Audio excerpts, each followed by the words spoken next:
Welcome back to Unlocking Security, the show where we explore the technologies, strategies, and stories shaping building security. My name is Jake Taylor, and in today's episode, we're talking about one of the fastest growing trends in physical security, mobile credentials.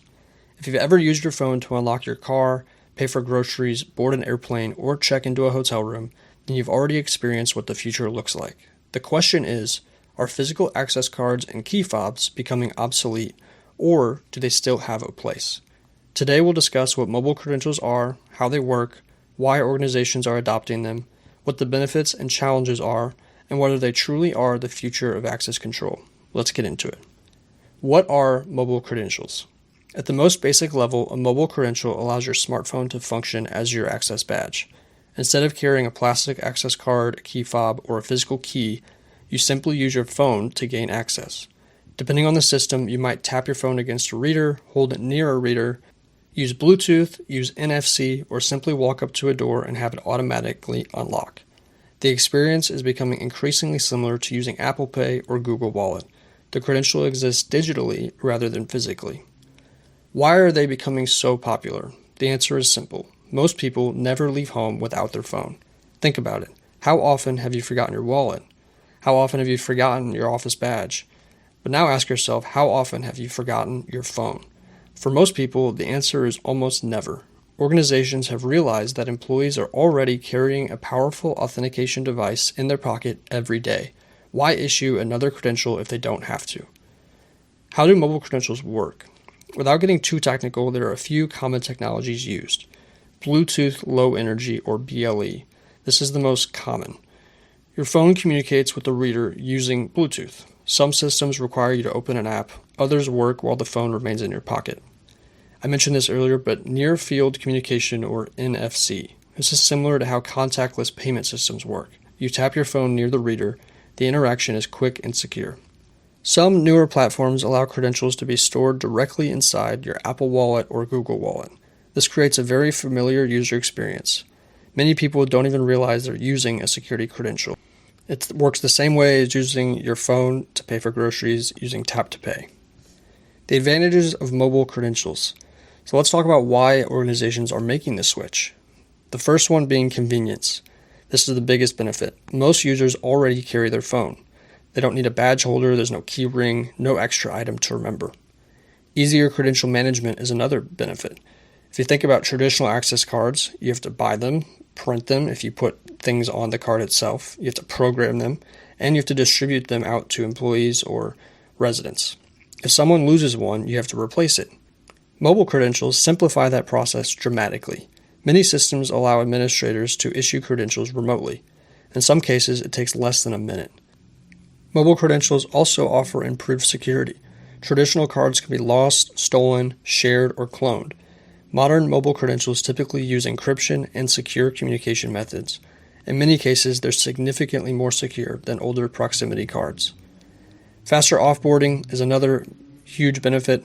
When an employee leaves an organization, access can often be revoked instantly. No collecting badges, no wondering if someone still has their credential, no tracking down physical cards. The credential simply disappears from their device. Are mobile credentials more secure? Generally speaking, yes. Let's talk about why. Your phone already has multiple layers of security. Most people use Face ID, fingerprint authentication, PIN codes, and device encryption. So before someone can even use your credential, they often need access to your phone. That creates an additional security layer that traditional cards don't provide. Some common concerns about mobile credentials are, what if my phone dies? That is a totally fair question, and honestly, it's the most common objection. Most organizations solve this by maintaining backup credentials. Many facilities still issue access cards, key fobs, or temporary badges as a backup option. What if someone doesn't want to use their phone? Not everyone wants to use their personal phone tied to work access, and that's okay. Most modern systems support both mobile and physical credentials simultaneously. Users can choose the option that works best for them. What if someone loses their phone? The good news is that mobile credentials can typically be revoked immediately. In many cases, that's actually easier than dealing with a lost card. The real-world adoption we're seeing around mobile credentials includes corporate offices, healthcare facilities, universities, multifamily housing, and commercial real estate. In fact, some new buildings are being designed with mobile access as the primary credential from day one, especially in environments where user experience is a major priority. Some of my experience in the field, I've worked with clients that initially had concerns about mobile credentials. Most of those concerns disappeared once employees actually started using the system. The feedback is usually very similar. It's easier. People love not having to carry around another card. Property managers love the simplified administration, and IT departments appreciate the additional security. That's not to say mobile credentials are right for every situation, but the trend is very clear. Adoption continues to grow every year. Will cards and fobs disappear altogether? I don't think they're going away anytime soon, at least not completely. There are still plenty of environments where physical credentials make sense. For example, visitors, contractors, temporary employees, or certain regulated facilities. But I do believe we're moving toward a future where mobile credentials become the primary method of access for many organizations, and physical credentials become the exception rather than the rule. Looking ahead, as smartphones become more integrated into our daily lives, I expect mobile access to continue evolving.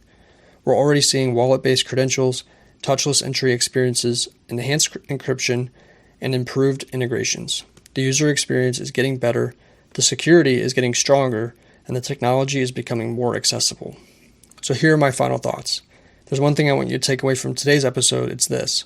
Mobile credentials aren't just a convenience feature. They're a strategic tool that can improve security, user experience, credential management, and operational efficiency. For many organizations, they're becoming one of the easiest ways to modernize an access control system. And while cards and fobs aren't going away tomorrow, it's clear that mobile credentials are playing an increasingly important role in the future of building security. In the next episode of Unlocking Security, we're going to discuss the biggest security mistakes I see in buildings today. We'll talk about common issues, missed opportunities, and simple changes that can significantly improve security without necessarily increasing budget. You won't want to miss that one. If you enjoyed today's episode, please subscribe or follow wherever you're listening. If you found value in this episode, please share it with a colleague, facility manager, property owner, or anyone interested in security technology. You can also connect with me on LinkedIn for more building security content and future episode updates. Thanks again for listening. I hope you have a great rest of your day, and as always, stay safe.